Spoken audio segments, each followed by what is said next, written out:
पिताजी एक जमींदार थे। हम धनी किसान के परिवार से हैं। जो जब हमारी जमींदारी थी वो एक ऐसा समय था जिस समय आदमी का मूल्य यहाँ नहीं माना जाता था। आदमी का मूल्य मतलब आदमी का भी कोई वैल्यू होता है सर्वसाधारण का, ये लोग नहीं समझते थे, है नहीं। और धनी वनी आदमी स्वयं ही अपने को अपने बारे में भी और सर्वसाधारण के बारे में सोचने का धंधा करते थे और उसी पर वो चलते थे, उसी पर उनकी संस्था भी चलती थी, सामाजिक संस्था। तो इस पृष्ठभूमि में मेरा एक जन्म हुआ। जिस समय मेरे भीतर एक अकल पैदा ले रही थी, वो जो टाइम था वो था हिंदुस्तान के आज़ादी का संघर्ष का टाइम। तो जिस समय हम पैदा लिए थे उस समय हमें कोई खास विशेषता ही, हमको लगता है कि आदमी में कुछ खास विशेषता लेकर के ही आदमी पैदा होता है। जैसे मेरे पिताजी या मेरे चाचा जी कोई मेला में जाते समय जब मुझको और मेरे भाई को कुछ पैसा देते थे मेला में जाने के लिए। आप कितने भाई हैं? नहीं, मेरा चचेरा भाई लोग थे, मेरे परिवार के भाई। परिवार के अंदर आपके पिताजी का? तो ये लोग जब पैसा दिया जाता था तो पैसा देने के बाद वो भाई क्या करते थे कि कुछ खाने पीने की या कुछ लगाने वगाने की चीज़ खरीदते थे और मैं उसमें उनको आनंद आता था और मैं उस पैसे का एक कोई किताब खरीद लेता था, है नहीं। तो ये जीवन का शुरू से ही एक विशेषता ऐसी रही कि मैं कुछ खोजपूर्ण जीवन जीने की तरफ हमारा ध्यान चला गया। भारत के आंदोलन ने हमको इस सोच में काफ़ी तरक्की दी। मेरे पिताजी का सोच बहुत पुराना था और जिसके आधार पर मुझे जीना था, है ना, जीना पड़ने की बाध्यता थी। लेकिन पुराना मतलब धार्मिक? पुराना से मेरा मतलब है पिछले जमाने का सोच, है नहीं, परंपरागत सोच था, है नहीं। लेकिन उसमें आप विद्रोही टाइप के थे? हाँ, उसमें हमारा क्या हुआ कि कभी एक छुपा विद्रोह और बाद में अस्पष्ट विद्रोह बन गया, है नहीं। और मैं राजनीति में उतर गया। मेरी जो पैदाइश हुई, है नहीं, तो मैं अपने पिताजी का एकमात्र लड़का था, है नहीं। तो वो मुझ पर ज़्यादा ध्यान दिया करते थे आवश्यकता से अधिक, है नहीं। वो ध्यान देने का मतलब क्या होता था, मैं कब सोता हूँ, कब उठता हूँ, कब बैठता हूँ, कौन कपड़ा लगाता हूँ, कैसे चलता हूँ, कैसे उठता हूँ, आदि बातों पर वो ध्यान देते थे, जो मेरे लिए जो मेरे लिए कि नियंत्रण हो जाता था, है ना। तो इस तरह के जीवन में अच्छा मुझे नहीं लग रहा था। भारत के आंदोलन से जो मुझे प्रेरणा मिल रही थी, एक बदलाव की प्रेरणा, है ना, वो मेरे भारत के आंदोलन के समय आप कितने साल के थे? मैं करीब क्या कहते हैं 8 वर्ष का कुछ रहा। 8-9 वर्ष के थे। आपका स्कूल जीवन भी वहीं से शुरू हुआ? तो वो स्थिति मेरी हो गई, है ना। अब रहा स्कूल की बात, मेरे पिताजी चाहते संस्कृत के पंडितों के प्रभाव में रहते थे, प्रभाव में थे। वो संस्कृत मुझे पढ़ाना चाहते, जिस संस्कृत में मैं उसका तो पुरानपंथी पढ़ाई का तरीका और फिर उसके भीतर कोई सब्जेक्ट जो मैं खोजता हूँ वो नहीं मिल रहा, मेरे लिए काफ़ी अरुचिकर हो रहा था, है ना। और इस तरह से मैं जहाँ पर मुझे पिताजी ने मुझे रख दिया, मैं वहाँ से भाग गया, है नहीं। और भाग गया और किसी स्कूल में रख दिया है? नहीं, एक पंडित के घर में, वहाँ से भाग गया मैं, है नहीं। पंडित का नाम आपको याद है? तो उसको नाम से धनंजय झा जी थे, क्या नाम दीजिएगा उसको, है नहीं। तो वहाँ से मैं चला आया, है नहीं। चला आने के बाद मैं भटकता रहा। कितने कक्षा में पढ़ते थे उस समय? उस समय मेरी पढ़ाई तो शुरू भी नहीं हो पाई थी, वो संस्कृत में उलझा हुआ था, है नहीं। तो कभी इधर कभी उधर, कहाँ जाना चाहिए। फिर घर से निकल गए तो फिर जो चीज़ देखा चीज उसी में रम गए। इस तरह से मैं कभी कुछ क्रिमिनल के साथ चला गया, कभी कुछ ऐसे ही घूमते चला गया। क्रिमिनल समूह के लोग, है नहीं, तो उन लोगों के साथ भी मैं चला गया। जिंदगी का यह उतार घुमाव फिराव कहाँ पर जाके रुका कि हम अपने मुताबिक सुरसंड स्कूल में, अपने एक मेरे मित्र थे उनकी प्रेरणा से मैं सुरसंड स्कूल में दाखिला लिया। कितने साल में? उस समय कितने वर्ष? साल याद है तो सब याद, अगर साल है तो अनुमान आप कितने वर्ष के थे? 53 के आसपास रहा होगा, है नहीं। 1953 के आसपास। तो मैं उसमें दाखिला लिया। दाखिला लेने के बाद आपके मित्र का नाम? राधा रमन सिंह के सहयोग से आपने सुरसंड स्कूल में दाखिला लिया, है नहीं। अब दाखिला लेने के बाद क्या हुआ कि मेरी जो पढ़ाई की जो सिलसिला थी उससे ज़्यादा मेरे जानकारी की सिलसिला बढ़ गई थी, तब तक विकास हो गया था, है ना। जैसे कुछ ज़्यादा लोगों से जान पहचान होना, उन लोगों से बातें करना, उन लोगों से कुछ अच्छे तरीके से सीखना सिखाना, इस सब तरह की एक इल्म मुझ में विकसित हो रहा था, है नहीं। तो ये जो विकसित हो रहा था उसमें, उस सिलसिले में मेरे चाचा प्रसिद्ध कांग्रेसी चिंताहरण सिंह थे, है ना। तो चिंताहरण सिंह मुझे बेटे के जैसे मानते थे। आपके चाचा जी कांग्रेसी राजनीति से जुड़े हुए थे, बेटे के जैसे मानते थे। तो जीवन का जो टर्निंग पॉइंट मैं बता रहा हूँ, तो मुझे बेटे के जैसे मानते थे। और वो चूँकि कांग्रेस थे, उस समय की जो परिस्थिति थी, आदमी के पास कोई ज़्यादा सोसाइटी में कोई ज़्यादा डाइवर्सन नहीं था कि आदमी किधर जाए नहीं जाए, तो घुमा फिरा करके राजनीति में लोग चले जाते थे, खाते पीते लोग। तो उनके साथ में बैठा हुआ जलेश्वर हम लोगों का उस समय का प्रमुख अड्डा भी था, है ना, और शहर भी था। तो वहाँ उनके साथ में बैठा हुआ था, वो किसी काम से लग गया, मैं वहाँ बैठ करके देख रहा था। पता चला कि कम्युनिस्ट पार्टी का जुलूस आने वाला है ना। जुलूस आने वाला है, तो उसमें मैंने क्या देखा कि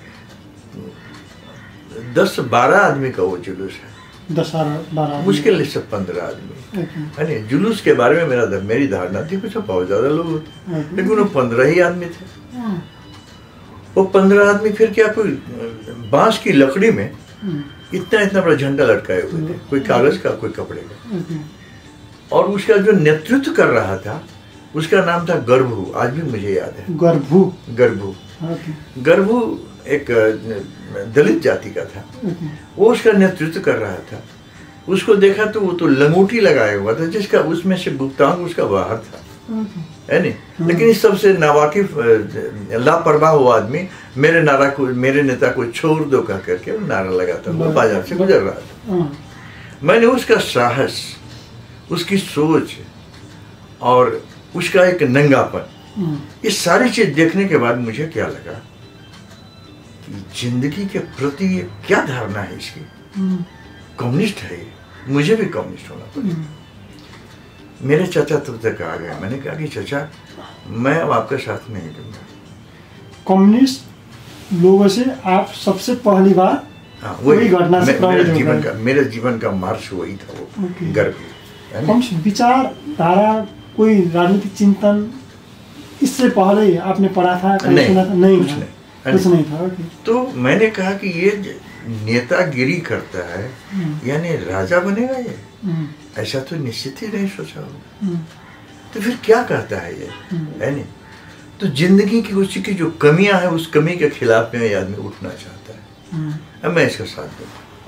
मेरे चाचा घूम घाम के अपना काम करके आए। मैंने कहा चाचा मैं कम्युनिस्ट हो जाऊंगा।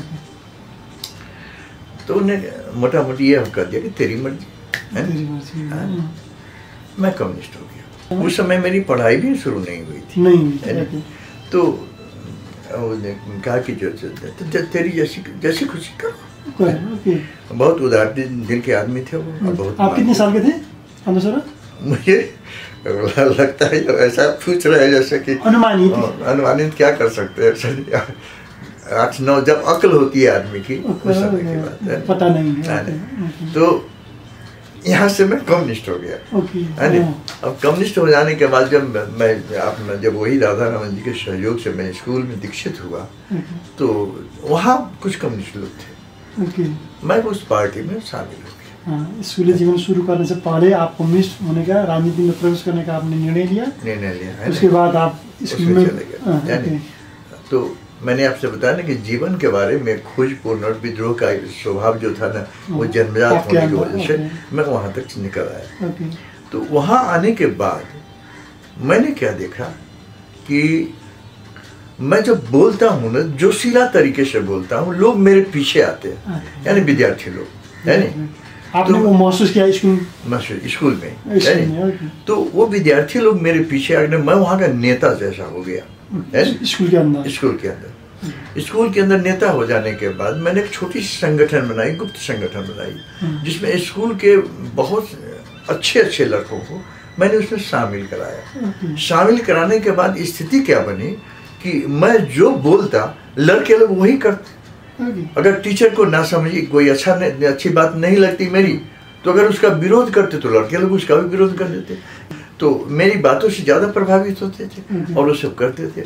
और मेरे में भी एक क्या कहते हैं, स्वाभाविक रूप से एक नेतृत्वदायी माने साहसी काम करने की इच्छा होती रहती थी। तो इस तरह से क्या हुआ कि स्कूल में एक दिन तो बिहार में गोली चली, है ना, बिहार में पटने में गोली चली और हाँ, और एक विद्यार्थी मारा गया। क्या हुआ कि स्कूलों में हड़ताल शुरू हुआ। तो हम हड़तालियों में हमारा स्कूल भी हड़ताल करेगा यह करके हमने निर्णय लिया और स्कूल में हड़ताल हो गया। हड़ताल हो जाने के बाद लड़के लोग मेरे साथ आए, मैं एक दूसरे स्कूल में हड़ताल कराने चला गया। एक समूह था मेरे पीछे, यानी तो इस तरह से क्या हुआ कि उस लोकेलिटी में भी मैं छात्र नेता की तरफ से जाना जाने लगा, है ना।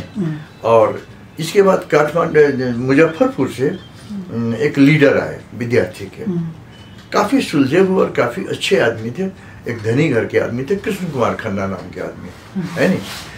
उनका स्वभाव, उनका रहना, उनका देखना, है ने, निश्चित रूप से इतने शहरी आदमी को मैंने कभी देखा भी नहीं था, ईश्वरी प्रभावित था। और उसका जो स्वभाव था वो कुछ मतलब वो खत्री जाति के पहले के बहुत ही कुलीन आदमी में से एक थे के लड़के थे वो, है नी। इसलिए उनकी सारी चीज़ मुझे काफ़ी अच्छी लग रही थी और उन्हें ऐसा किया। तो ये हुआ कि उनके बीच में उनका मीटिंग हुई और उनसे मेरा जान पहचान हो गया। जान पहचान हो जाने के बाद अभी का ये हिंदुस्तान का जो सबसे पहला ये था ना, क्या कहते हैं, राजदूत चंद्रेश्वर प्रसाद नारायण सिंह, है ना, उनके भाई थे महेश्वर प्रसाद नारायण सिंह, है ना। ये स्कूल उन्हीं का था। तो महेश्वर प्रसाद नारायण सिंह जो स्कूल में थे, तो उनको जब ये पता चला कि मेरे स्कूल में हड़ताल करवाया जा रहा है। आप जिस स्कूल में हड़ताल करने गए थे वो स्कूल महेश्वर नारायण जी का था, तो उनको जब ये पता चला तो उन्हें क्या कहा कि जैसे अब मैं सोचता हूँ वो काफ़ी हमारे प्रति कोई अनुशासन की कार्रवाई नहीं करवा करके वो हमारे यहाँ खबर करवाए कि उसको कहो हाजीपुर आकर के मिलने के लिए, है ना। और कृष्ण कुमार खन्ना को भी कहा कि तुम और वो मिल करके आओ मेरे यहाँ, मैं कुछ बातें करूँगा। मैं वहाँ जाने के बाद उन्हें क्या कहा कि जाओ ऐसा में काम करो, तू अब विद्यार्थियों के साथ नहीं रहेगा। कहाँ जाकर काम करो? तुम पढ़ने जाओ, हाजीपुर जा करके, है ना। उनसे जब मिले तो उन्होंने कहा कि तुम पढ़ने जाओ और तुम विद्यार्थियों के साथ हम नहीं रहेगा, है नहीं। तुम्हारे लिए मैं अलग डेरा वहीं बंदोबस्त करवाता हूँ, तो वहाँ जा करके पढ़ो और विद्यार्थियों के बीच में तालमेल कम करो, है नहीं। देखो पढ़ाई नुकसान हो जाती है, इतना करके मुझको वहाँ से वापस किया। कृष्ण कुमार खन्ना भी मेरे साथ लौट के चले आए। चले आने के बाद यहाँ रहने लगे। अब इस बीच में तो बहुत सारी बातें हुई, घर छोड़िए। तो ये सब करने के बाद जब मैं SLC पास कर गया, है ना, सुरसन से, तो मैं मुजफ्फरपुर आ गया रजिस्ट्री क्या कहते हैं यानी पढ़ाई करने के लिए। अब मुजफ्फरपुर आने के बाद, मुजफ्फरपुर बिहार की एक कल्चरल। कितने साल में आपने SLC पास किया वो तो पता है? कितने साल के थे आप? 55 में, 55 होना चाहिए, लेकिन तो यहाँ आ जाने के बाद मुझे एक खुला आसमान, खुली जगह मिली, है ना। और मुजफ्फरपुर जो था ना, वो आपको सारे बिहार में सबसे ज़्यादा कल्चर्ड टाउन माना जाता था, है ना। माने बिहार की सांस्कृतिक राजधानी मानी जाती थी मुजफ्फरपुर, है ना। काफ़ी तरीके से लोगों ने करने से लोगों का बैठना उठना, बातें करना, और भाषा वगैरह हिंदी चाहिए बहुत अच्छी से लोग बोलते थे और चलते थे। तो ये वहाँ जाने के बाद मुझे एक अपने में परिष्कार भी मिला और साथ ही साथ एक खुली जगह मिली, क्योंकि वहाँ के जिला कमेटी के जो लोग थे उन लोगों के बीच में मेरा आना जाना होना शुरू हो गया। तो ये लीडर लोग वहाँ के उस समय के कुछ प्रसिद्ध लीडर भी वहाँ आया जाया करते थे, उन लोगों से भी कुछ बातें या संपर्क हो जाती थी। तो इस तरह से मेरी जिंदगी में यहाँ प्रवेश किया। इसके बाद मेरे जीवन का कुछ साहसी घटना में से सबसे पहली घटना क्या हुई कि बेतिया में एक क्रिश्चियन स्कूल है। बेतिया में क्रिश्चियन स्कूल है। उस स्कूल में विद्यार्थी लोगों ने सरस्वती पूजा करने की बात की तो क्रिश्चियन लोगों ने पूजा नहीं करने दिया। इस पर क्या हुआ कि विद्यार्थी लोगों और क्रिश्चियन लोगों में झगड़ा हो गया, झगड़ा कुछ ज़्यादा बढ़ गया। शाम का समय था, मुझे वहाँ के जिला कमेटी, मुजफ्फरपुर के जिला कमेटी के मेरे लीडर थे रामदेव शर्मा, वकील थे वो, उनने मुझे बुलाया और उन्होंने कहा कि तुम ऐसा करो, हाँ तुम रात के ट्रेन से तुम चले जाओ वहाँ, है नहीं, और फलाने आदमी से जा करके मिलो और देखो कि बातें क्या और वहाँ से खबर करो। ठीक है, मैं चला गया। मैं चला गया, वहाँ जाने के बाद जैसे मैं अपना एक स्टाइल था, वो क्यों लिखाऊँ आपको, है नहीं, लोगों को कैसे धोखा दिया जाए और कैसे आगे निकल जाए, थोड़ा सा चर्चा करने से चर्चा के लिए बता देता हूँ। तो मैंने क्या सोचा कि अब यहाँ तो चारों तरफ कर्फ्यू लगा हुआ है, पुलिस है, हम बाहर के आदमी हैं, रात का वक्त है, हम क्या करें, हम अगर किसी से पूछने हैं तो मैं पकड़ा जा सकता हूँ या क्या होगा पता नहीं, है ना, स्थिति जो सीरियस है। तो मैं क्या किया कि सीधे गाड़ी से उतर करके और एक जानने वाले लड़के की तरह मैं सीधा उल्टा वोट चल दिया। उल्टा चल देने के बाद, उल्टा जहाँ जाना था उसकी उल्टा, नहीं, गाड़ी से उतर करके जिधर से गाड़ी आई थी वहीं से मैं सीधे गाड़ी के लाइन निकल गया, है नहीं, और लाइन निकल गया, लोगों को लगे कि आप लोग, हम यहाँ के परिचित आदमी, तो लाइन निकल गया। और निकल जाने के बाद, बहुत दूर जाने के बाद एक पगडंडी थी, उस पगडंडी पर एक आदमी गेहूं का खेती का रखवाली कर रहा था। मैंने पूछा भाई कॉलेज किधर है? उसने इधर, कॉलेज तो इधर है। कॉलेज की तरफ चले गए थे, तो कॉलेज तो इधर है। मैंने कहा सीधा चल जाने से होगा? तो हाँ होगा। वो चला गया कॉलेज में। कॉलेज आने के बाद वो कॉलेज तो एक जेल में था, जेल के अंदर। हाँ, कॉलेज जो था वो पहले कभी जेल रहा होगा, उस जगह में कॉलेज, उसमें कॉलेज खुला। मैं धीरे धीरे जाते जाते जेल के गेट पर पहुंच गया। ये क्या तमाशा है, ए भाई ये कॉलेज है।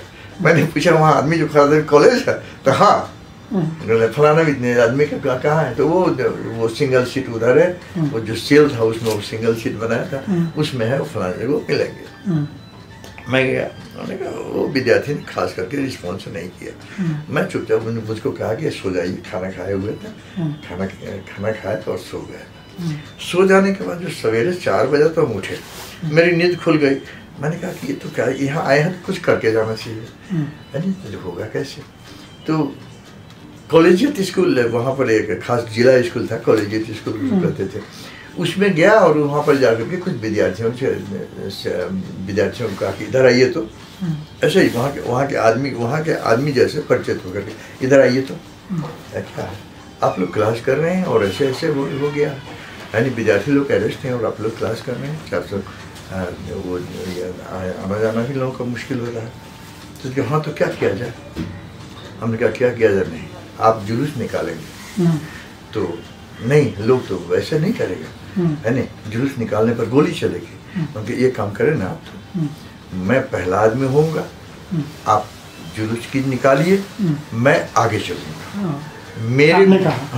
मेरे गोली खा लेने के बाद आप लोग तय करेंगे कि आप लोगों को क्या करना है नहीं। लो चलिए, विद्यार्थी लोग निकल गया। इसके बाद 1 निकला, 2 निकला, 3 निकला, ऐसे करके पूरा करीब 8-10 हज़ार विद्यार्थी मेरे पीछे निकला है नहीं। बहुत बड़ी मीटिंग हुई। उस मीटिंग में मैं नहीं कुछ बोला, मैंने कहा कि आप लोग बोलिए, है नहीं, और मेरा काम हो रहा है, मैं अब शाम की गाड़ी से मैं मुजफ्फरपुर चला जाऊँगा। चला आया मुजफ्फरपुर। पहली बार वो जो साहस किया, वो साहस करने के बाद तो स्थिति क्या बनी कि मैं तो जानता नहीं था कि कितनी सीरियस बात हो रही है। मैं तो क्या कहते हैं, जज के नज़दीक पहुँच गया जुलूस लेकर के, और जज वहाँ से कुर्सी छोड़ के उतर के चला गया। कलेक्टर, यानी कलेक्टर कुर्सी छोड़ के चला गया वहाँ से, और हम लोगों ने कहा भाग गया करके फिर वहाँ से लौट आए, है नहीं। तो ये परिस्थिति जो बनी, तो ये उसमें तो एक क्रिश्चियन, हिंदू, 2 समूह के विद्यार्थी, है नहीं, परिणाम नहीं, क्रिश्चियन हिंदू दो समूह के नहीं, मैंने एक घटना, विद्यार्थी तो विद्यार्थी ही थे, सब हिंदू ही थे। स्कूल जैसे यहाँ पर है ना क्रिश्चियन स्कूल वगैरह, वैसे ही वो क्रिश्चियन स्कूल था जिसमें वो सरस्वती पूजा करना चाहते थे, जिसको वो नहीं करने दिया। परिणाम अंततः कुछ निकला या नहीं? परिणाम पता नहीं है। नहीं, इसके बाद मैं लौट करके वहाँ से चला आया मुजफ्फरपुर। मैंने कहा कि ऐसे ऐसे हुआ, ऐसे ऐसे किया, ऐसे ऐसे किया, है। वो शर्मा जी जो वकील साहब थे, पिटी उठी ठोक दी और मैं अपना ऑफिस चलाया। तो क्या कहते हैं, डेरा चलाया। पढ़ाई करने के बाद, करने के सिलसिले में मैंने आईए का इम्तिहान दिया, इंटरमीडिएट का। इंटरमीडिएट देने के इम्तिहान दे देने के बाद यहाँ घरेलू परिस्थिति क्या हुई कि जमीन बेचो तो पढ़ने जाओ। अब जमीन जब हम बेचने जाते हैं तो मेरे एक नातेदार हैं, वो क्या करते हैं, वो पढ़ाई का उतना महत्व देते नहीं। वो क्या करते थे कि मेरे फादर को ठग लेते थे। तो पढ़ाई लिखाई में मेरी जो सबसे बड़ी बात थी क्या थी कि मुझे पैसा जुटता नहीं।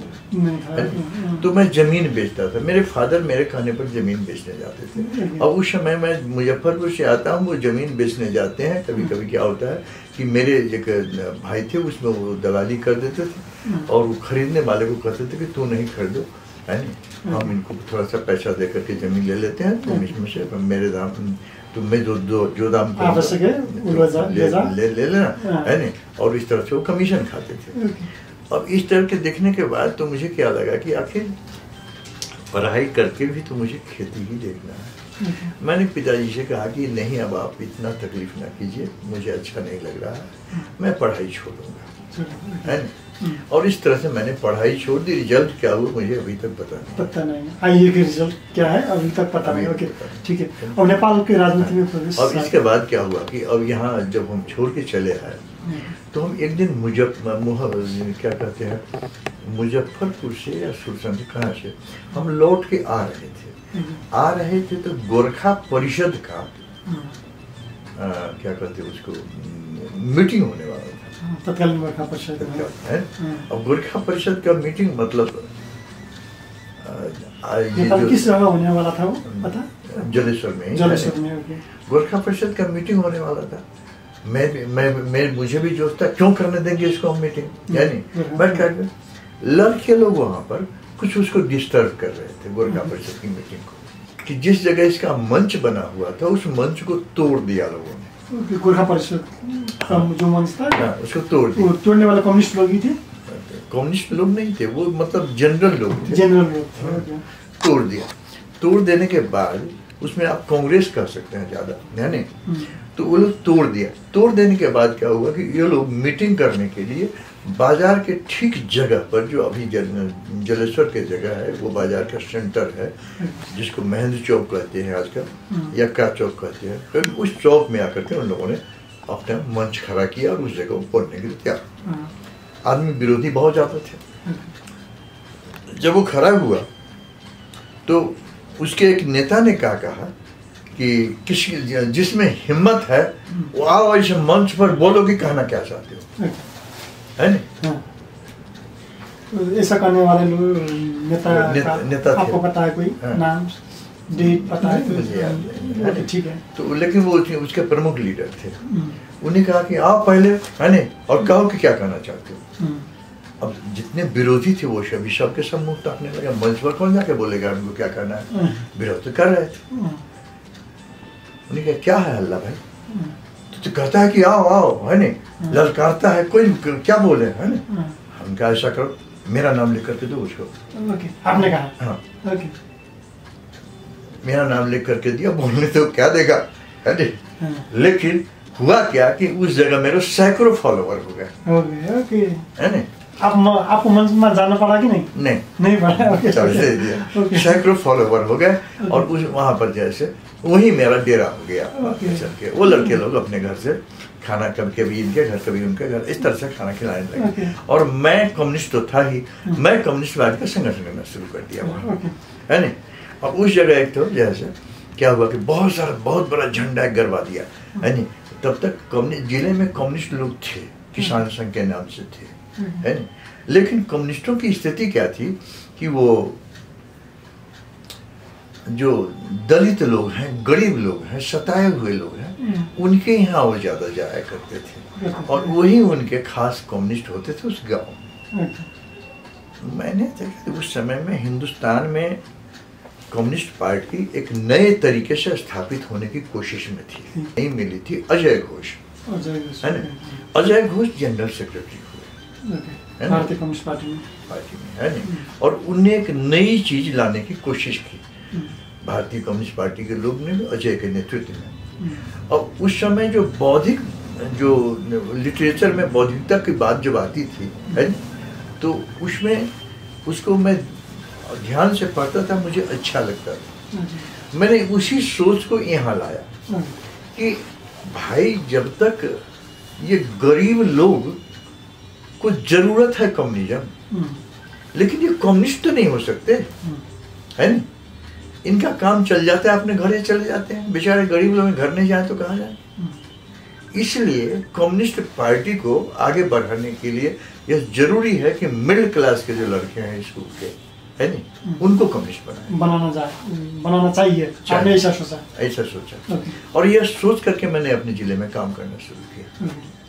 करीब आप नेपाल में रहे कम्युनिस्ट पार्टी में आबद्ध हो चुके थे सांगठनिक रूप में? सांगठनिक रूप में शायद उसी समय में आबद्ध भी हो रहा था, है ना।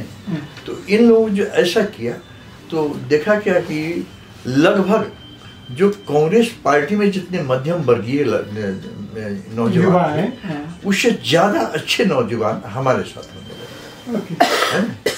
और लगभग कम्युनिस्ट पार्टी का एक वहाँ पर स्थिति अच्छा बनता चला गया, जिसको काठमांडू के सेंट्रल कमेटी में तारीफ होने लगी कि उसका संगठन शैली जो है, वो जो मुजफ्फरपुर का विद्यार्थी है, उसकी संगठन शैली, उसका सोचने का तरीका कुछ और ही है। काठमांडू से प्रभावित हो गया, माने हमारे काठमांडू में कम्युनिस्ट नेतृत्व में कौन थे?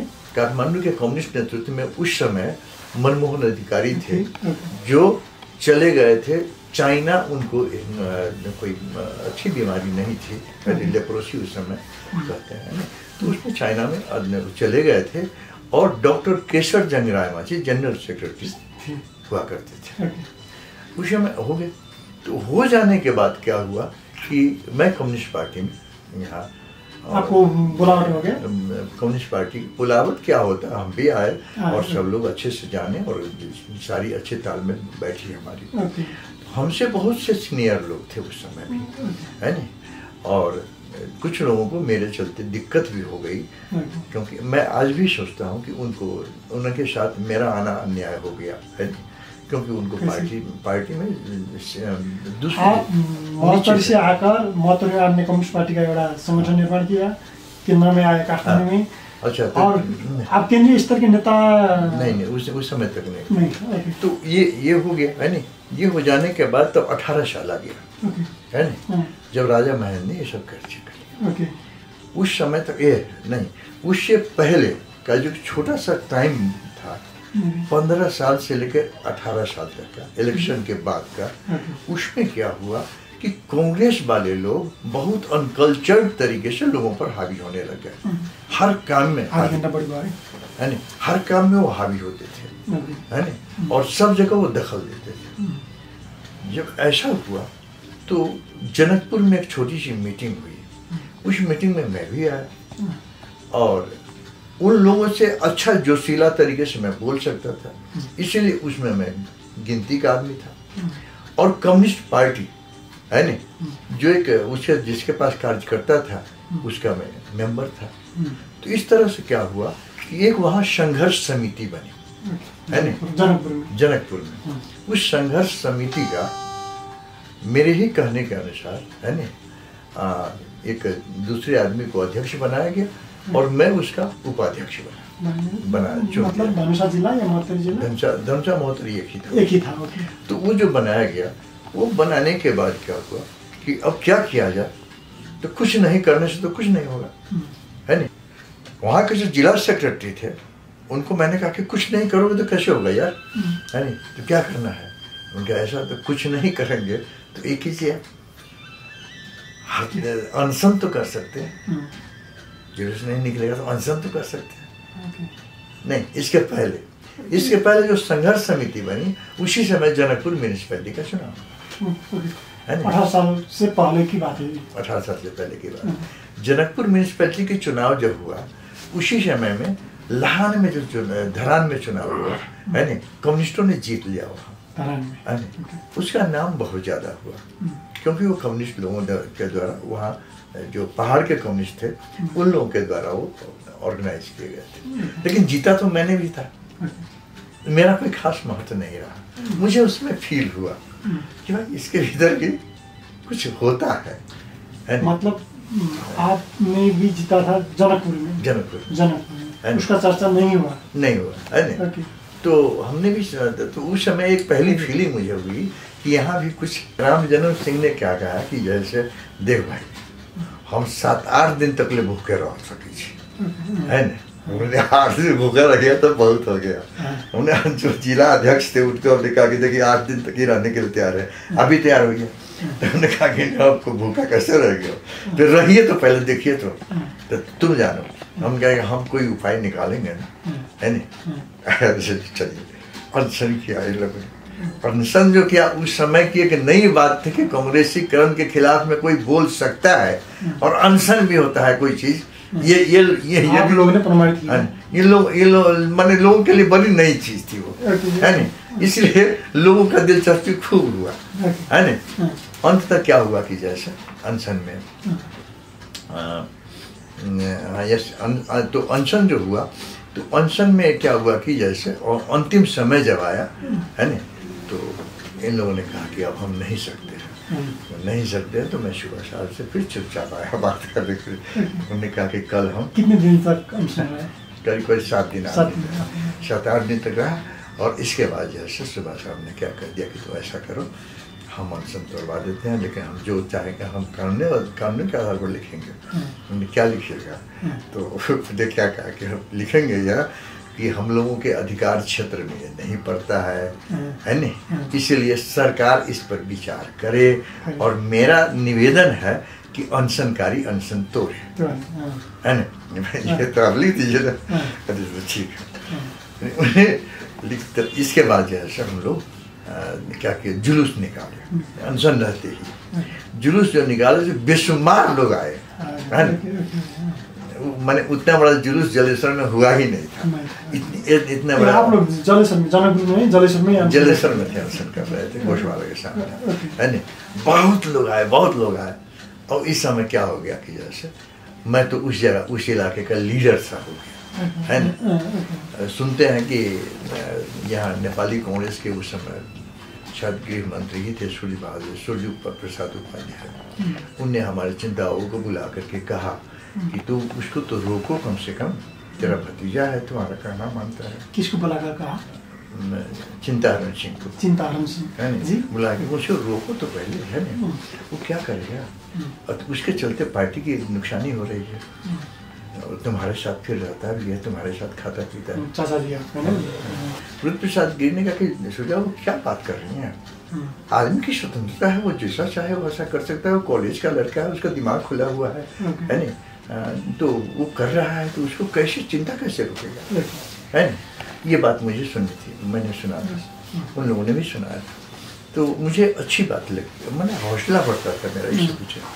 तो ये क्या हुआ कि जुलूस निकला, बहुत बड़ा जुलूस निकला। और जुलूस निकल जाने के बाद क्या हुआ कि सुबह साहब को कहा गया था, सुबह साहब के साथ बात मिली ही थी। एक डेलीगेशन आया, सुबह साहब ऑफिस में ही थे, उन्हीं के सामने बोला था, उन्होंने लिख करके ये दे दिए। उसके बाद हम लोग क्या कैंसर हम लोग तोड़ते हैं, सुबह साहब ठीक कर रहे हैं, हाकिम तो वही है यहाँ के, है नहीं। तो अब यहाँ तो यही मिलेगा, इससे ज़्यादा तो संभव नहीं है। केंद्र सरकार के पास इस मांग को भेजना है नहीं। इस तरह से क्या हुआ कि नेक्स्ट डे एक मीटिंग हुई, बहुत ज़्यादा जुलूस हुआ, है नहीं। माइकिंग किया गया, कांग्रेस हार गया, यह हुआ वह हुआ कर। अब थोड़ा सा आप केंद्रीय स्तर में कैसे प्रवेश किए? हाँ, ये सब होने के सिलसिले में ही मैं केंद्र में चुना गया, है ना। केंद्रीय बैठक होती रही, बराबर नियमित बैठक होती थी। कितने साल की बात है ये? क्या कहते हैं, 17 ही साल होगा। 17 साल की बात है। तो ये हो जाएगा, जिसके वजह से हम तो यहाँ अच्छे ही हो गए। हमने सुना कि सोवियत रूस में भी पढ़ने वाले साथी लोग जो थे वो भी मेरे नाम के बारे में अच्छा जानने लगे कि हम लोगों को एक अच्छा कैडर मिल गया है वहाँ, है नहीं। खैर जो सब, तो ये इस सब तरह से क्या हुआ कि कहीं भी मुझे डिस्करेज होने की स्थिति मेरी नहीं हुई और कदम ब कदम हम आगे ही बढ़ते चले। केंद्रीय राजनीति में आने के बाद क्या हुआ कि उस समय दुर्भाग्यवश कम्युनिस्ट पार्टी के भीतर 18 साल में, नहीं 18 साल की बात मैं पहले कर लूँ, तो 18 साल में जो वारंट निकला तो उस समय 4 आदमी के नाम से वारंट निकला महोत्तरी जिले से, यानी भोजराज घिमरे, चिंताहरण सिंह, क्या कहते हैं उसको, मकेश्वर सिंह, और एक मैं कम्युनिस्ट में से एक, और सब कांग्रेसी थी। 3 ठो कांग्रेसी थे। तो मेरे तो मैं जब हुआ तो मैंने उसी समय सोचा कि मैं सीधे से मैं नहीं हूँ इसमें, ये तो मैं नहीं करूँगा, सरेंडर नहीं करूँगा। और मुझे अगर ये करना, मुझे अगर वारंटेड किया गया है, मुझे लक्ष्य किया गया है, तो मैं इसका विरोध करूँगा। मैं अंडरग्राउंड होना चाहा, है ना। कोई भी आदमी उसमें नहीं से आए थे, अरेस्ट नहीं हो गए, है ना। मैं अंडरग्राउंड हो गया, मतलब मैं बॉर्डर क्रॉस कर गया। तो बॉर्डर क्रॉस कर जाने के बाद क्या हुआ कि वहाँ मेरी पार्टी के भीतर इधर क्या बने, दरभंगा में प्लेनम हुआ कम्युनिस्ट पार्टी का, है ना। वो एक संयुक्त प्लेनम वही था, है ना। दरभंगा में प्लेनम हुआ, देश भर के हो सके तो हम लोग हर घटना की तिथि मिति भी स्मरण करके अच्छा रहेगा। आपको याद नहीं है नहीं। तो दरभंगा में जो प्लेन 18 साल के बाद की बात है, इमीडिएट। तो दरभंगा में जो प्लेनम हुआ उसमें जो क्या होना चाहिए, इस बात के सवाल पर 2 मत आए। एक मत तो क्या हुआ कि विरोध में जाना चाहिए, है ना, जम करके विरोध होना चाहिए। और दूसरा मत क्या आया कि तैयारी करनी चाहिए, है ना। सिर्फ विरोध से कुछ नहीं हो सकता, विरोध को सफल बनाने के लिए तैयारी करना चाहिए, यानी कार्यकर्ता जो है वो देश में रहे, अंडरग्राउंड रहे, या किस तरह अंडरग्राउंड तरीके से रह सकता है, इस बात को सोचे और ये करे, है ना। मेरा पक्ष इसमें आ गया, कार्यकर्ता को कार्यकर्ता मैंने अंडरग्राउंड होने के परिणाम क्या कहते हैं, सीधी लड़ाई के खिलाफ में जाने का। उस समय कांग्रेस ने सीधी लड़ाई की बात कर दी थी, है ना। तो मैं सीधी लड़ाई के पक्षधर नहीं था, लेकिन सीधी लड़ाई करने वाले भी मेरे दोस्त हैं, यह मैं जानता था, सोचता था, है ना। तो ये सब जो मैं आपसे कह रहा हूँ, है ना, ये इस समय यहाँ के कम्युनिस्टों के ओरिजिनल दिमाग ऐसी नहीं होती थी। विरोध करना है तो विरोध करना है ना। हमारा भी कोई साथी कांग्रेस हो सकता है, ये नहीं हो सकता, है ना। लेकिन मेरा चूँकि इंडियन लिटरेचर के पढ़ने और समझने की वजह से मैं यह सोचता था कि जो राही है, साथ चलने वाले जो लोग हैं, उनको बेमौके नहीं छोड़ देना चाहिए, है ना। तो ये सोच मेरी थी। ये सब तरह से मैं वहाँ रहने लगा। वहाँ जब रहने लगा उसी समय क्या हुआ कि डॉक्टर केसर जंग राय माझी को राजा ने राज्य परिषद में सदस्य बनाया, है ना। सदस्य बनाने के बाद केसर जंग राय माझी इसको छोड़ नहीं सके और कम्युनिस्टों को ये पच नहीं सका, है ना। नहीं पचने के सिलसिले में क्या हुआ कि डॉक्टर राय माझी, ये मैं आज भी जानता हूँ कि कम्युनिस्ट पार्टी ने जितने इंटेलेक्चुअल दिया है उसमें डॉक्टर राय माझी टॉप का था। आज भी उसके मुकाबले का कोई माने व्याख्याता नहीं है सिद्धांत का, है नहीं। तो खैर इस तरह का चिन्ह, तो ये इससे मैं इनसे भी प्रभावित था कि किसी ये बहुत ज़्यादा अच्छे तरीके से व्याख्या देते थे। लेकिन जहाँ तक राज्यसभा में रहने का सवाल है, रहने न रहने के बारे में मेरी धारणा तटस्थ थी, है नहीं, क्योंकि मैं जानता नहीं हूँ कि इसके आंतरिकता क्या है नहीं। तो मैं तटस्थ था।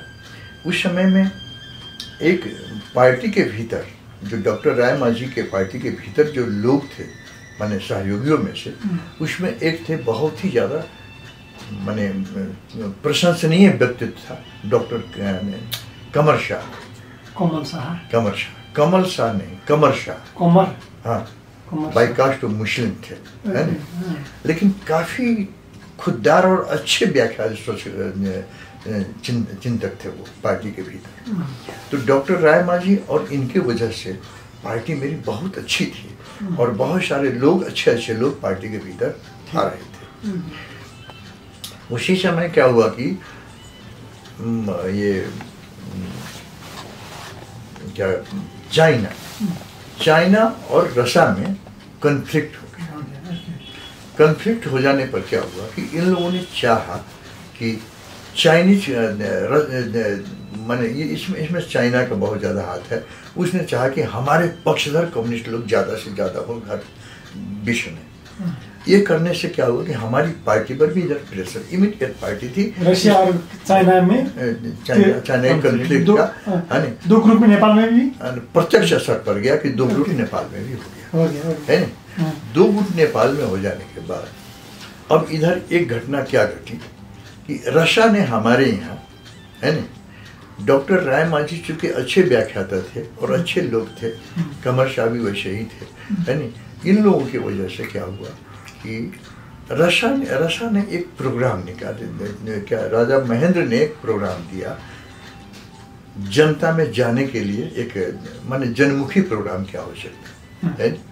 राजा की ओर से ये आया, है ना। अब डॉक्टर राय मांझी तो उसमें शामिल थे ही, है ना। अब डॉक्टर राय मांझी का कितना इसमें कर्तव्य हुआ ये मैं नहीं जानता हूँ, लेकिन हुआ क्या कि रशिया इस बात पर यकीन कर लिया, रशिया इस बात पर राजी हो गया, है ना, जो होना स्वाभाविक भी था कि नेपाल में 2 चीज़ें किया जाए तो नेपाल का जो आज का स्तर है उससे वो ज़्यादा अच्छा होगा। वो क्या था? पूर्व पश्चिम राजमार्ग, है ना। तो रशिया ने शुरू में क्या कहा कि टोटल मैं बना दूंगा, और दूसरा क्या हुआ कि विद्यार्थी जो ब्यूरोक्रेसी है उस ब्यूरोक्रेसी को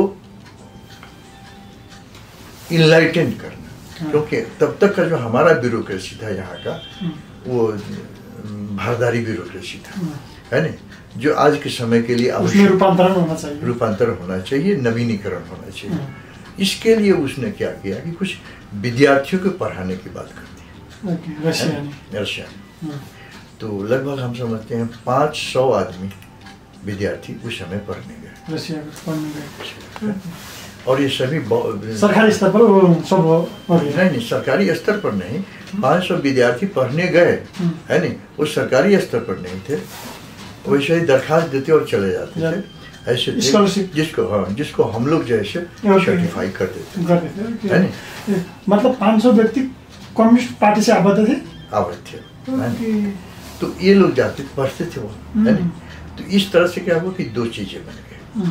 अब बाद में एक जो आज की परिस्थिति है उसे मैं जोड़ करके आपको बताऊं कि उस समय क्या हुआ कि रशिया ने जो अभी का रजैया सड़क कहते हैं ना, जो मेजर बस्तियों से गुजरती है ना, उसको रशिया ने कहा कि इसको मैं बना देता हूँ पूर्व पश्चिम राजमार्ग, है ना। तो उस समय कृतनिधिबिष्ट हालांकि भले आदमी गिने जाते थे, लेकिन दिमाग उनका कुछ भी नहीं था, है ना, तो बड़ा दकियानुशी स्वभाव के आदमी थे, है कि कैसे न कैसे इन लोगों ने क्या कहा कि नहीं, सिर्फ तराई होने से नहीं होगा, है ना, वो इंडियन बॉर्डर के नज़दीक में हो जाएगी, वो रोड अच्छा नहीं होगा, हमारे खतरे की बात हो जाएगी, और दूसरा करो। तो दूसरा उसने बीच सड़क निकाला, है ना, बीच सड़क जब निकाला तो इसको भी कहा कि नहीं ये नहीं होगा। इसने कहा वर्तमान जो है ना जंगल आज के जो राजमार्ग है उस समय मुश्किल से मैं समझता हूँ कि 10-20 किलोमीटर बस्ती रही होगी, सारा जंगल काट करके बनाया गया है ना। तो ये जो बस्ती बनाई गई है ना, मतलब सबसे पहले रशिया ने जो प्रस्ताव किया था आज से दक्षिण की ओर था, दक्षिण था, हुलाकी राजमार्ग से, हुलाकी राजमार्ग से, हुलाकी राजमार्ग सबसे पहले रशिया ने प्रस्ताव किया, इसके बाद थोड़ा उत्तर हट करके प्रस्ताव किया, दोनों को नहीं माना, कृतनिधिबिष्ट जी सरकार नहीं माना। नहीं मानने के बाद रशिया ने तो पूरा पूरा बनाने के लिए सारा कारखाना पथरिया में लगा लिया था, है ना। और बहुत सारी गाड़ियाँ, बहुत सारे क्या कहते हैं सामान वगैरह, वो सब कुछ तीसरे स्थान पर आज जो है तीसरा निर्णय है। तो ये बना दिया। बना लेने के बाद जब इनने ऐसा कहा तो रशा ने क्या कहा कि ये जंगल जंगल घूमने के लिए हमको पैसे सेंक्शन के बारे में हमारी गवर्नमेंट सेंक्शन नहीं करेगी, है ना। ये क्या बना रहे हैं? रोड बनाने का मतलब है कि सोशल अपलिफ्टमेंट होना। वो अगर नहीं हुआ तो हम क्या करेंगे उसमें? हम जंगल बजंगल नहीं बनाएंगे तो फिर क्या करें? छोड़ देंगे हम, है ना। बनवाइए। तब तक क्या कहते हैं वो ब्रिटेन भी तैयार हो गया और लोग भी तैयार हो गए, बनाने की बात हो गई। 100 किलोमीटर सिर्फ उसने रखा रशा ने, है ना, जो पथरिया से लेकर के लालगढ़ तक, है ना, ढल के वक्त तक 100 किलोमीटर उसने रखा और इस सारे सामान को इसने बेच दिया है मट्टी के भाव से, है ना।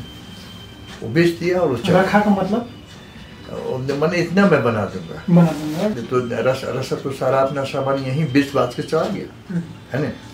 आपने वर्तमान घटना से जोड़ना वर्तमान घटना से इसलिए मैंने जोड़ा कि रोड की बात जो आज की जाती है ना, अगर कितनी समझदारी होती, अगर तराई और मधेश की बात नहीं होती, है ना, और हिंदुस्तान के विरोध करने की बात नहीं होती, मधेशी पर अविश्वास करने की बात अगर नहीं होती, तो वो रोड बनता जिस रोड से आज शहरीकरण होता और नेपाल की सारी आबादी उस शहर में बसता, है ना।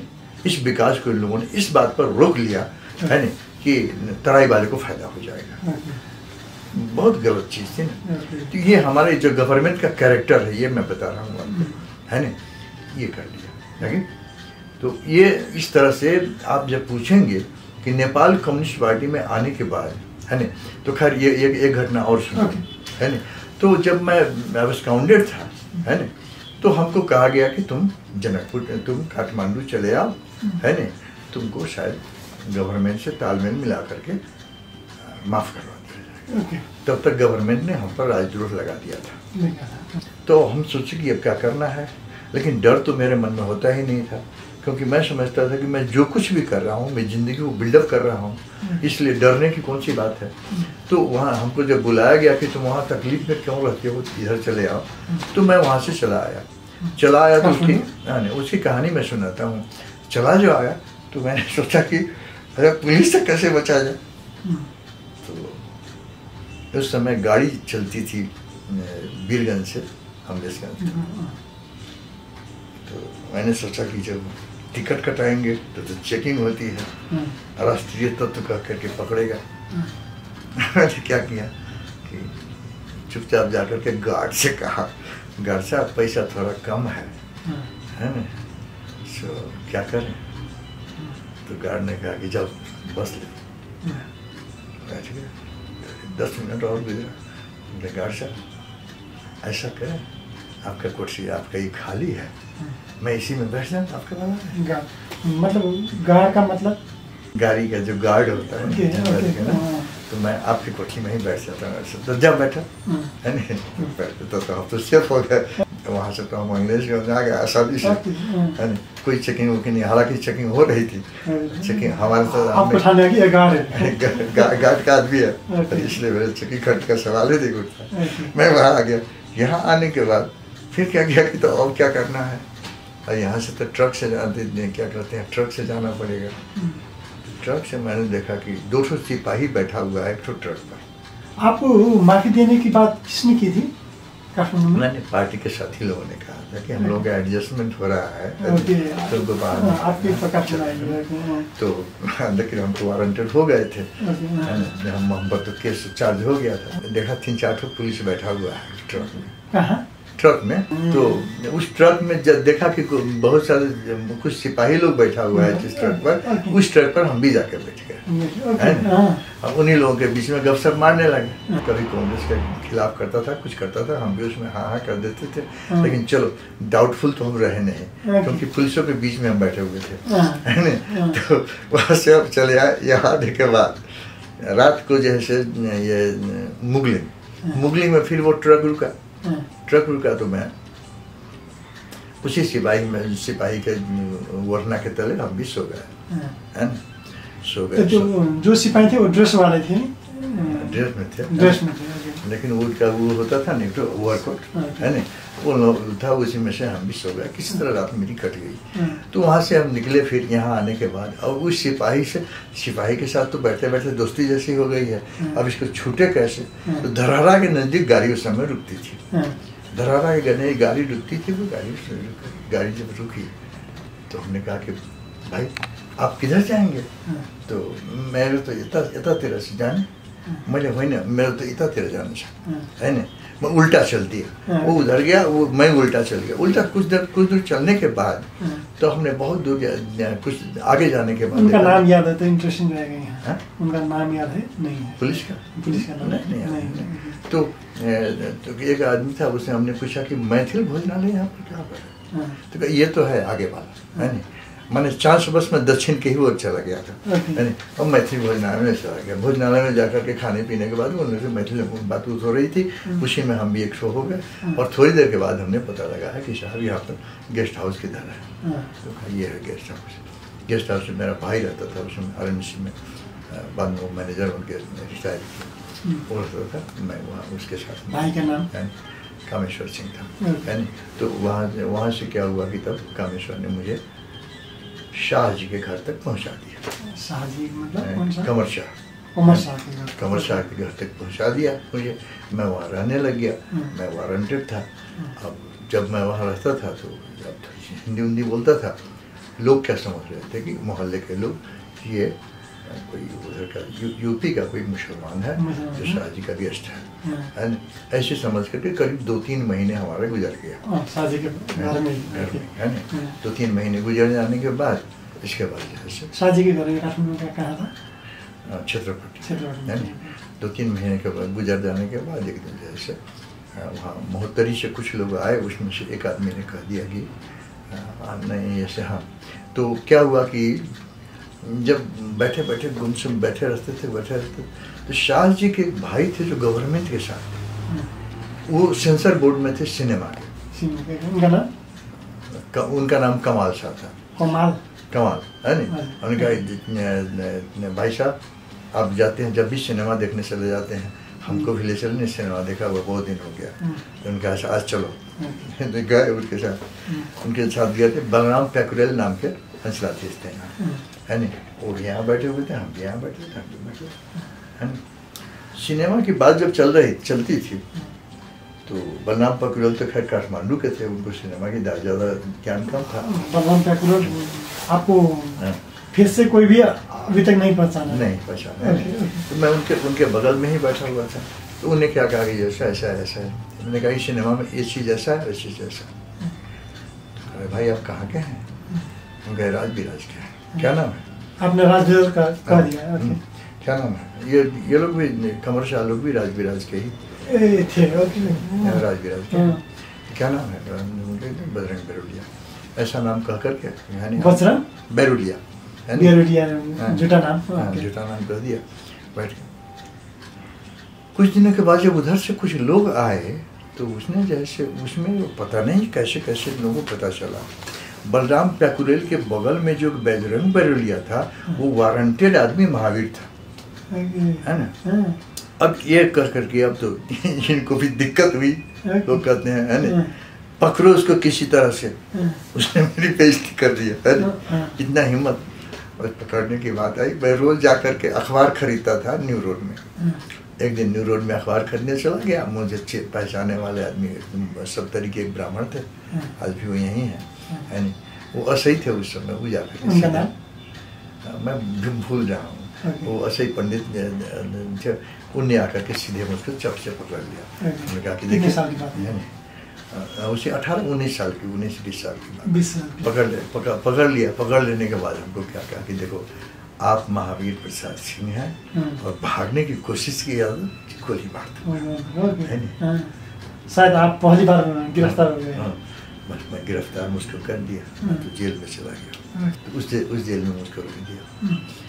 वो तो वहाँ रहने लग गया। खैर इसके बाद कुछ दिनों के बाद छोड़ा गया मुझे। यहाँ के राजनीति के बारे में मुझे मैंने अभी तक के जो कुछ देखा है, यहाँ के राजनीति में आंदोलन तराई में होता है, लीडर पहाड़ में पैदा होता है। इसका कारण क्या है?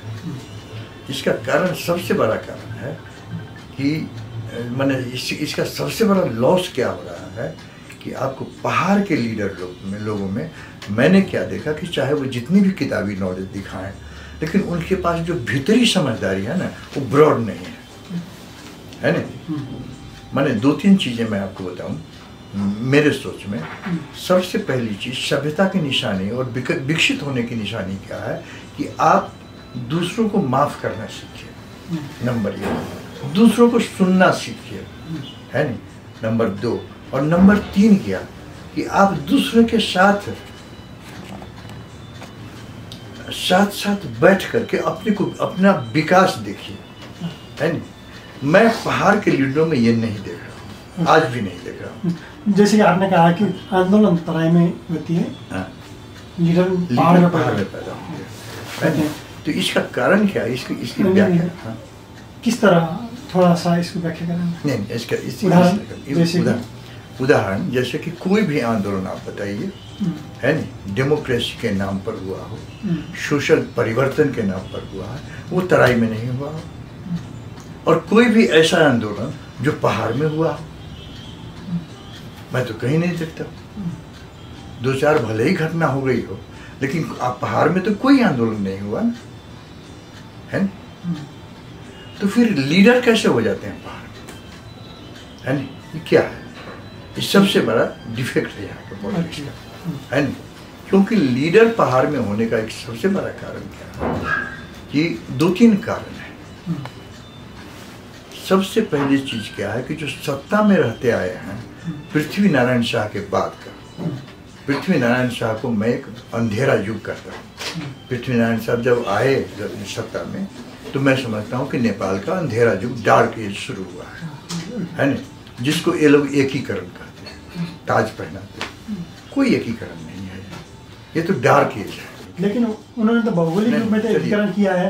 चलिए आप उसको अपने तरह से लिखिएगा। मेरा कहना क्या है कि जिस समय पृथ्वी नारायण शाह यहाँ आए थे, है ना, उस समय की स्थिति क्या थी? नेपाल आज जो है वो नहीं था, यहाँ नेपाल नहीं था, है ना। तो क्या क्या था? दिन में 22-24 राज्य। सुनिए ना, मैं बताता हूँ आपको। पूरब में राई लोग थे, है ना। राई कोई मंगोलियन नाम नहीं है, ये संस्कृत नाम है। राय शब्द से राई बना है। ये राई जो थे ना, इन लोगों में से बूढ़ा सुब्बा जिसको कहते हैं, मोस्ट डिप्लोमेट अपने टाइम का था। वो कलकत्ते में रहते थे, है नहीं। और वो मैथिल जो वो कहते हैं, ये मंदिर सा क्या है, मंदिर सा के साथ गढीमा होइन के गढ भन्ने छ क्या त्यहाँ, सिमरौनगढ हो, सिमरौनगढ मुरादानी हो। सिमरौनगढ़ में बूढ़ा सुब्बा को जो सूबादारी मिली है ना, वो सिमरौनगढ़ वालों ने दिया, है ना। और ये राय लोग थे, राय, है ना। राय का मतलब होता है कुछ प्रशासनिक जगह, है ना। तो बाद में सभी लोग राय जो है ना, वो राई हो गए, है ना। ये वही लोग थे। तो इन लोगों का क्या था कि एक ऐसा जीवन था जो सामूहिक जीवन था, पारिवारिक जीवन ये लोग जीते थे, है ना। हाल तक की पट में ये लोगों से चलता था वो, है ना। तो एक ऐसे लोग थे जो बहुत ही शांति प्रिय और विकास खोजते थे। एक एरिया नेपाल का ये था, है ना। एक एरिया 22-24 था, है ना। वो भी 22-24 क्यों हुआ कि वो लोग जब आए, मुस्लिम आक्रमण के बाद जब वो लोग आए इधर आने के बाद, उनकी उसी कहानी बाद में सुनाऊंगा। इधर आने के बाद उन लोगों ने 22 ठो जगह मौजा बनाया, जगह बस्ती बसाई। ये 2200 बस्ती जो थी वो बाद में निर्णय किया कि हम लोग आपस में नहीं रहेंगे, है ना, और इस तरह से रहेंगे। तो 2 शांतिपूर्ण इलाका था यहाँ, है ना। तीसरा था आपको वो क्या कहते हैं, ये खस लोगों का, वो जो शीजा है, शीजा है ना, शीजा वाले लोग भी शांतिपूर्ण तरीके से रहना चाहते थे, है ना, और वो भी चाहते थे कि हिंदुस्तानियों के इंडियन कल्चर में रहें और काठमांडू बनाएं, है ना। और काठमांडू का जो ये मल लोग थे, है ना, ये लोग शांतिपूर्ण जीवन जीना चाहते ही थे, है ना। तो इस तरह से नेपाल का एक दूसरा विकास इस एरिया का हो सकता था, है ना, जो पृथ्वीनारायण शाह के आने के बाद संभव नहीं हुआ। इनके आने ही के बाद जमीन लैंड का जो व्यवस्था है वो बदल गया, लूट पीट हो गई, शुरू हो गई, टैक्सेशन खत्म हो गया, नेपाल का बाजार चौपट हो गया, है ना। जो इंडियन बाजार था उन्हें, और नेपाल की बस्ती तो खत्म ही हो गई।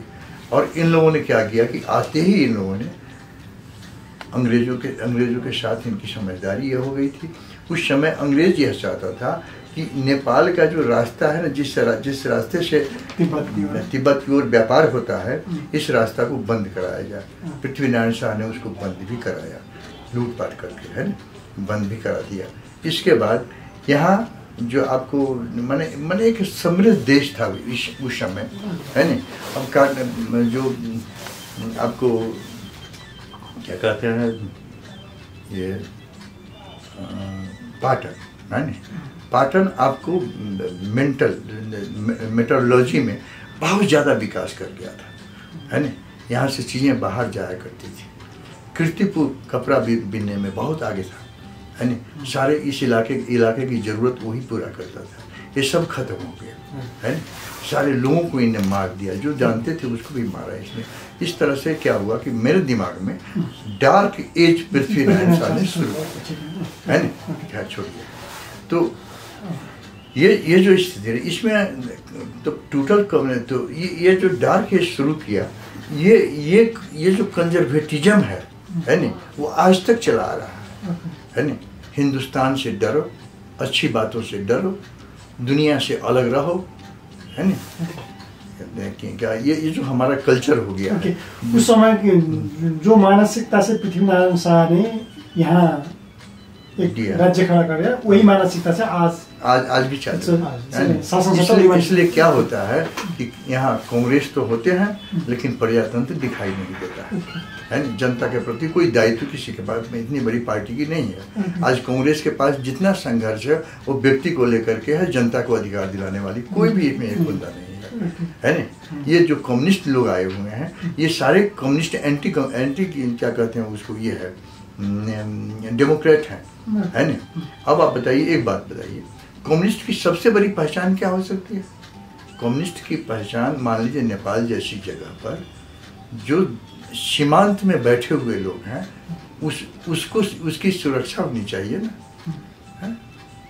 तो जब यहाँ पर मलेरिया उन्मूलन हुआ है, उसके बाद से मलेरिया उन्मूलन हो जाने के बाद जो लैंड मिला, उस लैंड पर कौन रहते थे? संथाल रहते थे, थारू रहते थे, है ना, और लोग रहते थे, जाति आदिवासी को जमीन नहीं मिल करके ये सारी जमीन इन लोगों को कैसे मिल गया, जो बाद में चल के कम्युनिस्ट हो गए। आज कम्युनिस्ट का सबसे बड़ा सप्लाई लाइन कहाँ है? क्या कहते हैं उसको, पूरब में कौन जिला? सुनसरी नहीं, सुनसरी से पूरब भी, मोरंग से पूरब, झापा, भरतपुर, और क्या कहते हैं उसको, कंचनपुर, है ना। झापा, बुटबॉल, कंचनपुर, धाम, है ना। ये सभी आदिवासी का इलाका है ना।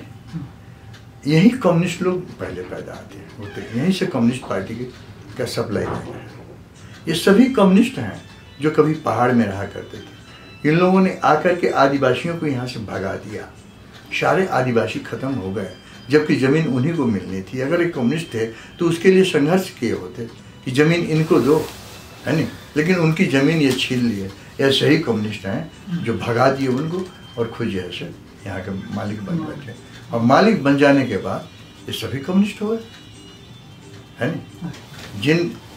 जिनकी बदमाशी आपने क्या कहते जनमत संग्रह के समय में आपने देखा होगा, इन लोगों ने यह कहना शुरू किया कि जनमत संग्रह जो है वो जो है धोखा है और जनमत संग्रह के चाहने वालों को मारो काटो, है नहीं, काटा गया 36 साल की बात कर रहे हैं। 36 साल में, है ना, यही लोग थे।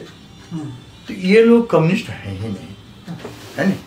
और ये क्या क्या कहते हैं कि हमारे देश में आज तक वो जो आपने कहा कि मैंने कहा कि ये लीडर यहीं के हो जाते हैं, वो इसलिए मैंने ग्रैब करते हैं पॉलिटिक्स को, एंड घेरा डाल देते हैं। काठमांडू पर गया, तराई से दूर पर गया है, तराई वाले का यहाँ बोलबाला नहीं है, यहाँ आते हैं, ये लीडर यही हो जाते हैं और इन्हीं लोगों के घेरा डाल करके लीडर होते हैं। इसलिए आंदोलन तराई में होता है और लीडर यहाँ होते हैं, है ना। तो ये परिस्थिति है यहाँ, है कि ये घेराबंदी जो है आज भी है, देख लीजिए, है नहीं। 50 वर्ष के राजनीतिक जीवन में आप बताइए कि जनता के लिए कितना कांग्रेस ने कौन कौन प्रोग्राम लाया है और कम्युनिस्टों ने कौन कौन प्रोग्राम लाया है, जबकि देश एशिया का सबसे बड़ा गरीब मुल्क से पड़ गया है ना। टैक्स सबसे ज्यादा तराई से आया, है ना, महेश चंद्र रेग्मी की किताब पढ़िए, सबसे ज्यादा टैक्स तराई से आया, है ना। और आज तराई सबसे गरीब है, कैसे हो गया ये? टैक्स आया, इसका मतलब है कि व्यवसाय वहां था, तो धनी तो वहां के लोगों को होना चाहिए था ना, ये गरीब कैसे हो गया? ये सब परिस्थिति है यहाँ जो बनाया गया है ना। तो ये जो प्रजातंत्रवादी जो कहते हैं वो भी प्रजातंत्रवादी नहीं है मेरे हिसाब से, जिसको कम्युनिस्ट आप कहते हैं वो भी कम्युनिस्ट है ना। मैं खुद कम्युनिस्ट पार्टी के, तो ये कम्युनिस्ट नहीं है। खैर जो भी हो, आज तो आप कम्युनिस्ट पार्टी से कहीं संगठन रूप में आप तो नहीं है सर? नहीं, उस पार्टी से आप अलग नहीं, अलग नहीं हो गए, मुझे अलग किया गया। okay. जो कम्युनिस्ट पार्टी, जो पहली वाली कम्युनिस्ट पार्टी थी, जो मनमोहन अधिकारी की कम्युनिस्ट पार्टी थी, केशर जंगराय माझी कम्युनिस्ट पार्टी थी, वो कम्युनिस्ट पार्टी ने दो चीज भी बहुत जानबूझ, मैंने कम्युनिस्ट पार्टी नेपाल के इतिहास में दो ठो काम किया है। पहला काम क्या किया है कि जब पुष्पलाल जी कम्युनिस्ट पार्टी बनाए थे तो उनको खुद भी नहीं मालूम था कि पार्टी क्या करेगी, पार्टी के इतिहास में। तो कांग्रेस ने वहाँ कलकत्ता में ये बना रहे थे, कलकत्ता में कम्युनिस्टों से जब ये संबंधित हुए इंडियन कम्युनिस्टों से, तो इंडियन कम्युनिस्टों ने कहा कि आप कम्युनिस्ट पार्टी मत बनाइए, क्योंकि नेपाल में कम्युनिस्ट पार्टी की कोई जगह नहीं है ना, कोई भूमिका नहीं हो सकता। किसने कहा था ये बात? ये सीपीआई ने कहा था। सीपीआई ने, मैंने इंडियन कम्युनिस्ट पार्टी। सीपीआई ने, उसका कोई पर्सनल व्यक्ति, पर्सनल व्यक्ति तो मैं नहीं कर सकता, लेकिन सीपीआई का टोटल यह कहना था, मैंने जो सुना है। पुष्पलाल जी को कहा गया था जब एक कम्युनिस्ट पार्टी बनाना चाह रहे थे, है ना। तो बाद में जब इन्होंने कहा तो एक रघुनाथ सिंह नाम के आदमी को डिप्यूट कर दिया कि इनको देखभाल कर दो, चलो मैत्री के नाम। तो उस जब पुष्पलाल जी के सामने, आज भी पुष्पलाल जी की सारी लिखाई पढ़ाई आप देख लीजिए, आपको उसमें कोई सार्थक राजनीति नहीं मिलेगी, मैं दावे के साथ कहता हूँ, है ना।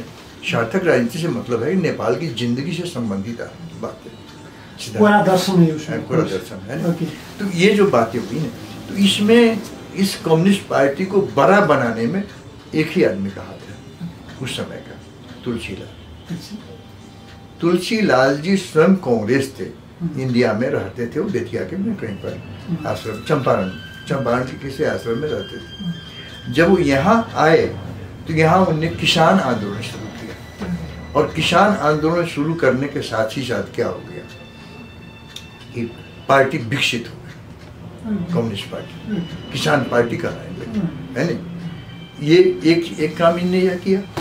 दूसरा काम क्या किया कि जो नवीनीकरण की बात है, ब्यूरोक्रेसी में नवीनीकरण, है ना, डेवलपमेंट, ये सारी चीजें डॉक्टर राय माझी बताएंगे। दो चीजों के अतिरिक्त मैं कोई तीसरी ऐतिहासिक चीज यहाँ पर कम्युनिस्ट पार्टी ने दिया हो ये मैंने नहीं देखा, है ना। तो ये परिस्थिति सब रही, ये कम्युनिस्ट पार्टी का कहना है। अब रही कम्युनिस्ट पार्टी में मेरा रहना और वहाँ से अलग होना, है ना। अब इस कहानी में मेरी क्या बात है कि जो हो सकता है मेरे पास बहुत दुश्मनी, इसलिए मैं बहुत तथ्य की बात भीतर नहीं जाऊंगा, क्योंकि मैं खुद डरता हूँ इन बातों से। कम्युनिस्टों से मैं खुद डरता हूँ, क्योंकि ये कम्युनिस्ट कहलाने वालों से मैं डरता हूँ। ये किसी समय कुछ भी कर सकते हैं। जब गणेश मान जी ने, ये मेरे अलग होने का प्रकरण, जब गणेश मान जी ने कहा कि मैं मरूं या बाँचूं, अब मैं सत्याग्रह करूंगा प्रजातंत्र के लिए, या तो प्रजातंत्र आएगा या मैं मर जाऊंगा, है ना। उस समय मेरे लीडर थे कृष्णराज वर्मा, है ना। कृष्णराज वर्मा को मैंने कहा कि आप इन अनकंडीशनल सपोर्ट दीजिए, है ना उनको। उस समय गणेश मान जी कितने साल की बात हो सकता है? 46 आंदोलन की क्या अनकंडीशनल सपोर्ट दीजिए, है ना। तो ये उसके लिए तैयार नहीं हुए, क्योंकि कृष्णराज वर्मा स्वयं, है ना, राजनीतिक रूप से स्वस्थ चरित्र के आदमी नहीं है ना। तो नहीं तैयार हुए। जब ये नहीं तैयार हुए तो मैंने क्या कहा कि चलिए भाई, आप अगर नहीं तैयार हुए मैं तो करूँगा, है ना। मैं यहाँ पर मैंने देखा कि मैं एक आध बार राउंड अप किया गया हूँ, इसके बाद मैं यहाँ से निकल के चला गया, इंडिया चला गया। इंडिया में 2-3 महीने जो मुझे रहना पड़ा, उस सिलसिले में यहाँ तब तक वो ये बन गया था, क्या कहते हैं, जन आंदोलन की पृष्ठभूमि, जन आंदोलन का देखिए समझौता होने की बात हो। समझौता जब होने लगा था, वामपंथी दलों में कृष्णराज वर्मा भी थे, है ना। मुझे लोगों ने बताया, कृष्ण प्रसाद भट्टराई ने कहा कि जब वामपंथियों से एक ठो लेना है तो मैं उसको लूँगा, वर्मा की पार्टी से मैं महावीर को लूँगा। कृष्ण प्रसाद भट्टराई जी ने कहा? कृष्ण भट्टराई जी, उनके साथ मेरा अच्छा रिलेशन था। उन्हें मेरे लड़के की पढ़ाई में सहयोग किया था।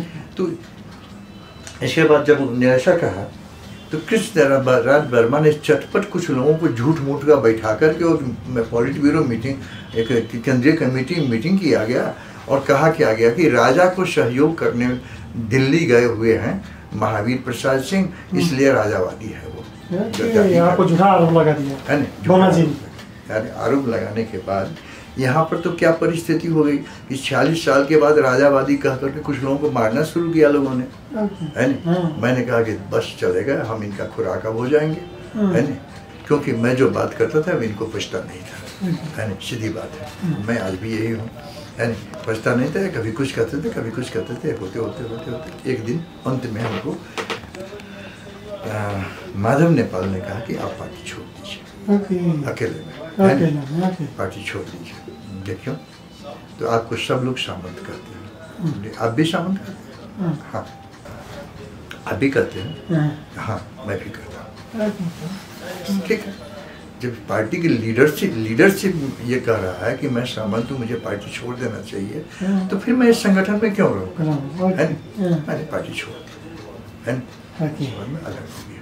उसके बाद आप कहीं भी राजनीतिक रूप से संगठित नहीं है ना। लेकिन अब रही क्या कि तराई के आंदोलन, तराई के आंदोलन के बारे में मेरा यह सोच है कि अगर 1950 की क्रांति डेमोक्रेसी की थी, तो तराई का आंदोलन या दलित का आंदोलन जो देश के भीतर चल रहा है वो उसका डेवलप्ड रूप है ना। उसकी माने डेमोक्रेसी की डिलीवरी जनता को दिलाना चाहिए, इसके लिए आंदोलन है ये, है ना। इसलिए मेरा शुरू से पार्टी के भीतर भी शायद उन लोगों को दिक्कत इसलिए हुई थी, है ना, कि मैं इन बातों को ज़्यादा रखता था, है ना। तो तराई का जो आंदोलन है, आज का आंदोलन मैं उससे अपने को संबद्ध मानता हूँ, है ना। हालांकि मैं उस पार्टी में नहीं हूँ, मेरी पार्टी आजकल अलग है ना। आज भी किसी पार्टी में हैं आप? अभी संयुक्त कम्युनिस्ट पार्टी है, मैं उसी को ऑर्गेनाइज करा रहा हूँ। मैं उसी में ये कहना चाह रहा हूँ कि आप आपके नेतृत्व में नहीं, मेरे नेतृत्व में नहीं है। अभी उसको रीऑर्गेनाइज किया गया है। पहले इसको सुनील मानंदर और जैसे गणेश शाह ने ये माले मिला दिया था, है ना। लेकिन इन लोगों ने इस बात को नहीं माना है। फिर उसको मेरी सोच यही है कि ये जो है 7 साल का जो डेवलप्ड रूप है ना, ये है तराई आंदोलन या दलित आंदोलन या इस सब तरह का जो आंदोलन है ये डेवलप्ड रूप है इसका। तो इसलिए मैं इन लोगों के साथ में होता हूँ और मैं जिस संयुक्त कम्युनिस्ट पार्टी में मैं वहाँ भी चाहता हूँ कि ये सिद्धांत को लोग कबूल करें, है नहीं कबूल करेगा तो मैं फिर अपने को अलग सोचूंगा। आपने कभी सोचा है कि मैंने राजनीति नहीं किया होता तो ऐसा करता? नहीं, देखिए क्या है राजनीति के बारे में मेरी नज़रिया क्या है। आप कहेंगे कि साहब जब आपको कहा गया तो आप क्यों नहीं डटे रहे। देखिए राजनीति के मैं व्यक्तिगत रूप से मैं एक पारिवारिक आदमी, राजनीति मेरी ईमानदारी है ना। यह अगर ईमानदारी अगर हम नहीं कर सके तो किसी पार्टी के भीतर में बैठ करके लड़ते रहना मेरा काम नहीं है।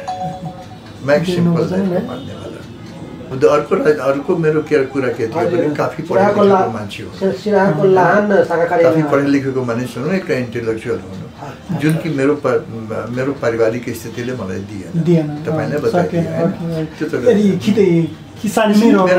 मेरो लागि एउटै एक मात्र यही निकास थियो कि म राजनीति गरौँ, देश सेवा गरौँ, जनताको सहयोगमा गरौँ, हैन, जनतालाई सहयोग गरौँ। तर फेरि राजनीतिमा बसेर एउटा राजनीतिक इन्भेस्टमेन्ट जस्तो मैं लाइफलाई दिउँ, हैन, त्यो मेरो चाहना कहिले पनि रहेन। आज पनि जुन मानिसको साथमा छु म, हैन, त्यो मानिसले ठिकसित बसेन भने या मेरो विचारसित सहमत भएन भने सजिलैसित म तिनीहरूको साथ छोडिदिन्छु। मलाई त्यसको केही छैन। राजनीति बाहेक अन्यत्रको रुचि के छ तपाईको? नहीं, राजनीति बाहेक अरू गजल सुन्न, गजल आदि लिखते भी हैं?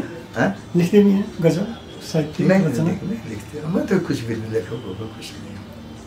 सुनना बहुत अच्छा सुनते हैं? ओके, ठीक है। हंसी खुशी का मेरा परिवार हो, यानी मेरे परिवार में मुझे लोग प्यार करें, बस यही मेरी चाह।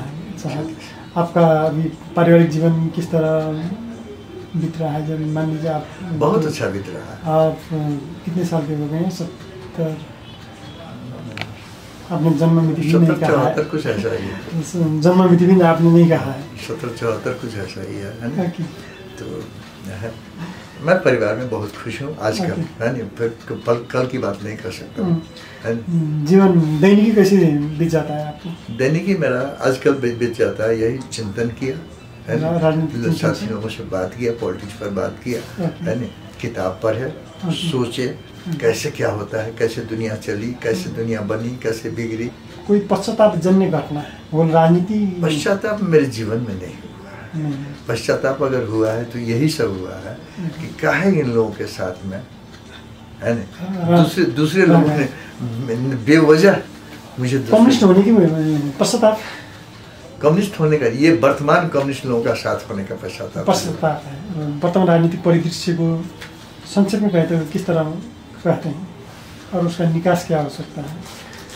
देखिए राजनीतिक परिस्थिति में निकास क्या है, देखिए आज की जो राजनीति है वो बहुत मुश्किल में फंस गई है, क्योंकि इसके जो लीडर हैं, इसके जो रास्ता दिखाने वाले लोग हैं, वो डेमोक्रेट नहीं है और देश ने डेमोक्रेसी को स्वीकार कर दिया है ना।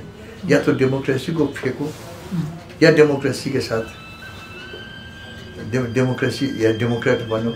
ये जो संभावना है ये मैं देख रहा हूँ क्षण यहाँ है, पर यहाँ का जो खास हिस्टोरिकल फाइट है वो इसी पर है ना।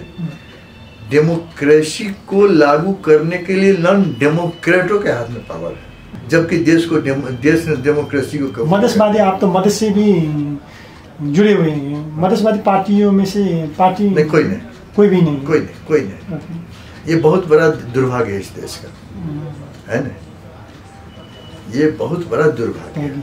यंग लोग आए हैं, है ना, वो लोग राजनीति को थोड़ी सी मजबूती से देखें, है ना, और पुराने लोगों को धक्का देने की कोशिश करें कि जो नया पुश्ता आज आ रहा है हिस्ट्री में, है ना, नया पुश्ता अपनी जिम्मेवारी समझे, है ना, अपने जीने के लिए नेपाल को दुनिया के सबसे गरीब मुल्क और पिछड़ा हुआ मुल्क में से निकालने की कोशिश करे, ताकि वो भी पिछड़े हुए मुल्क का एक पिछड़ा हुआ नागरिक न कहलाए।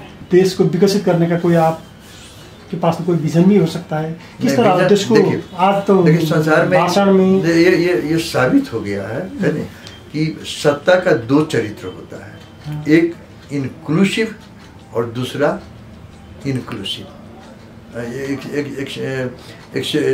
इंक्लूसिव और एक्सक्लूसिव, एक्सक्लूसिव और दूसरा इनक्लूसिव, है ना। तो ये जो है ना इनक्लूसिव अगर हुआ, यानी पीपुल्स की तरफ अगर पावर आपने देने की कोशिश की, है ना, पीपुल्स को अगर आपने आगे बढ़ाने की कोशिश की, पीपुल को आपने समृद्ध करने की कोशिश की, दैट इज इनक्लूसिव, है ना। वो अगर नहीं करते हैं तो देश को तो मरना ही है ना। तो ये समझ आप कम्युनिस्ट होने के नाते धर्म अध्यात्म के प्रति आपका रुचि उतना नहीं है? धर्म तो देखिए, धर्म जो है, धर्म हमारी लड़ाई आजकल गेहूं की लड़ाई है, भूख की लड़ाई है। धर्म की लड़ाई तो नहीं है।